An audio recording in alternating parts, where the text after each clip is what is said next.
We're bringing 240 signs to our next craft show. And we're going to show you how we get our production done 6 times faster. Do it, build it, make it with Kim and Garrett. What is up? Welcome back. We know you love to do it, build it, and make it. And we're here to help you sell it.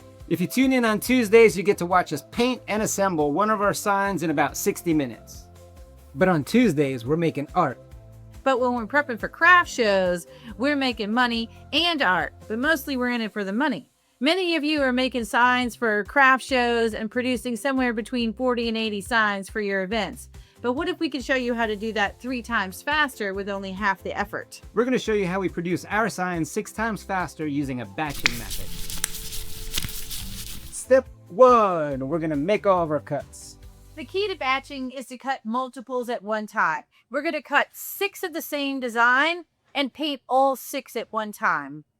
We're using MDF to cut our door hanger signs. MDF is king for batching. It is consistent every time. You're going to use the same settings. It's going to cut through consistently every time. Plywood has voids, glue pockets, grain issues. Everybody spent the time trying to cut their little pieces out or trying to sand the back to get them out. Or if you did get through, maybe your edges are all charred up. Now I know what you're thinking. MDF door hangers outside, they won't last outside. We're about to bust a massive workshop myth. Now, it is true, if you put MDF in a bucket of water, the edges are going to swell. But your door hangers are going to live under a porch or some sort of overhang with some protection. They're not going to be living in a swimming pool. Now here's what happens in the real world with plywood. It gets wet, maybe the moisture or the humidity, it starts to get into the grain. And once it gets into the grains will start to shift and immediately potato chip. They're going to want to twist against themselves. And that twisting causes tension on the glue joints. And over time, as it twists, the glue joints separate and your 3D letters go rolling right off the porch. MDF, on the other hand, is completely stable. It stays dead flat. Even if it's out on your porch and the humidity gets to it, it might swell microscopic on the edges, but it's going to stay dead flat and it's not going to twist and warp.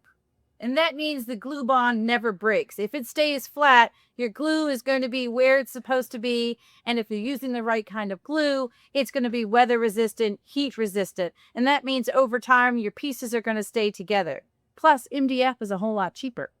Little pro tip here, if you want to use all of your board, which we do, we want to make sure that we're saving the most amount of money and using all of the space on our board. You can cut ornaments in your empty space. You know you're going to need to bring smalls to craft shows. This is a great way to add in and use that extra space for something that you could sell. Pro tip, to keep our MDF clean and residue free so that there's no sanding and cleaning afterwards, we run at least 20 psi through the head of the laser.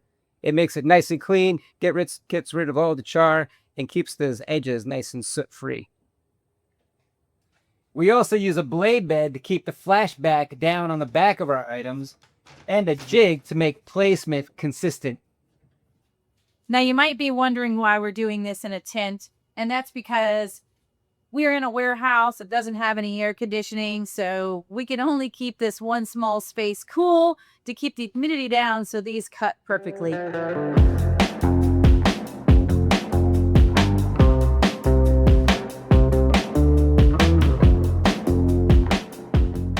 We also use tabs and frames to help keep all of our projects together.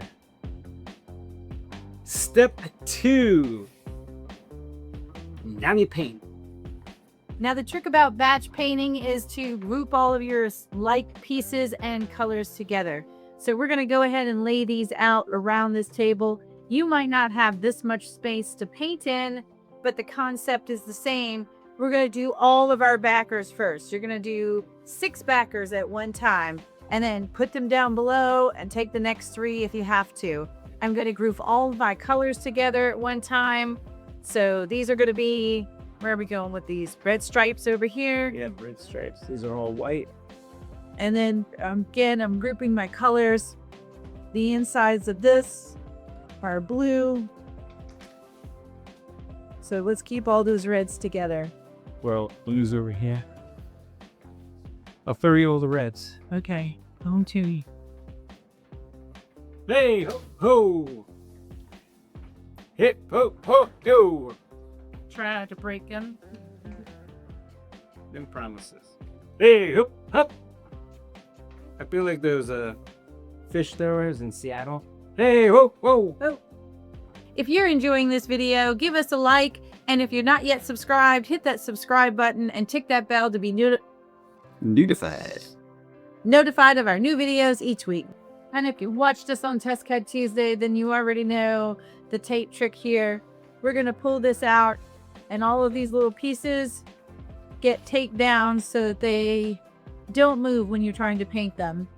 Another great thing to think about when you're batching your signs, batching works well if you're doing mainly simple signs. Now this one's a little, I wouldn't consider this one simple, but it is 3 colors, so that makes it super easy. Or is it 4 colors? Red, white, blue, and gold. 4 colors. So it's easy to group all of those colors, like colors together.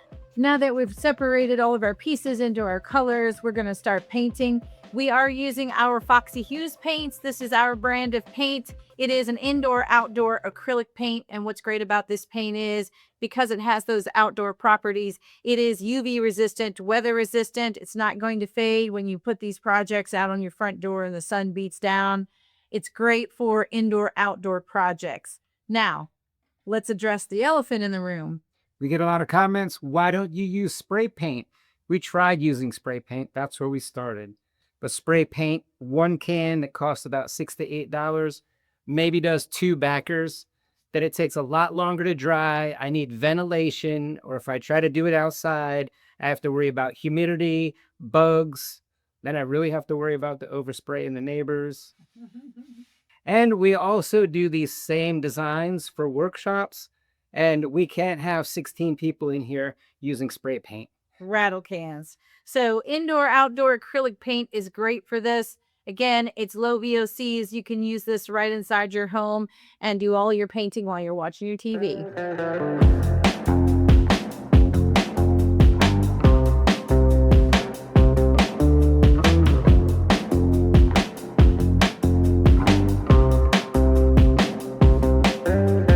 Step 3.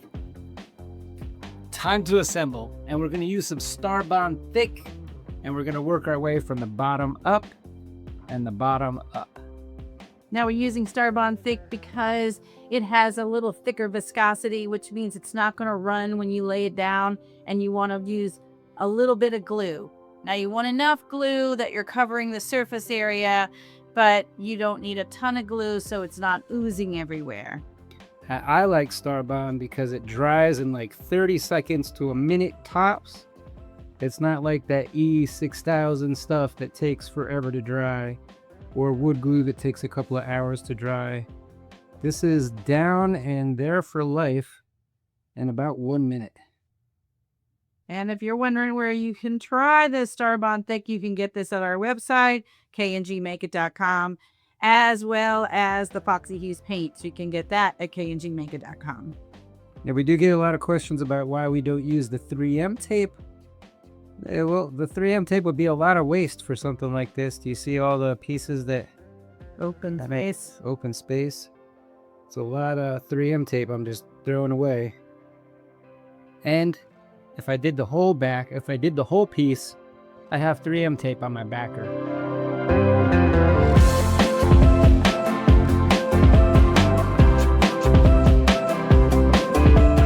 Step 4. Take it on down to Bow Town. Now we just put a ribbon hanger and a bow on them. Well, actually, I don't actually put a bow on them. I'm just going to put the ribbon hanger. I'm just going to measure it. Super simple to do these, and I can line them all up and do them real quick. I measure it just about 1 inch or 2 over the width of the hanger. And then because we put these nice little ribbon slots in here, we do not have to add any nails, screw, glue, or attach anything to the backer. No We extra learned hard that a around long needed. time ago. Yeah. So I just fold this little ribbon, tuck it back here, put a knot, and we are good to go. You actually give it like a 3-fold. You fold it, stick it through the ribbon slot, give it a knot. This isn't a bow tutorial video. You give it the old slot and knot, and you're done. Here you go. Here's an example of the old slot and knot. This is the slot and knot method. Total cut time was 33 minutes. Total assembly and paint was an hour and 20 minutes. So an hour and 50 minutes in total. So this is what a batch process will do for you. You can get so much done so much faster if you do multiples of the same size and you group all your pieces together. Now, we did this together in an hour and 20 minutes. I still think I could have done this in an hour, no more than 45 minutes by myself. You think you'd be faster without me? No, I wouldn't say faster, but I definitely think Nope. that I can do Damage it is already pretty- done, Kim. pretty efficiently. My feelings are already hurt. Damage has been done. That's it. I'm about out of time. I got to get back to doing something. Kim's got to get back to batching out, and we will see you next week where we'll do it, build it, and make it again. Big thanks to the Make It Mafia. That is the best family over there. Over there we have extra SVGs, free SVGs, extra content, monthly Zoom call, but it's really about the family. It's about the family. There's nothing good to balance, throw around. You cut it. Keep digging your hole. Yeah.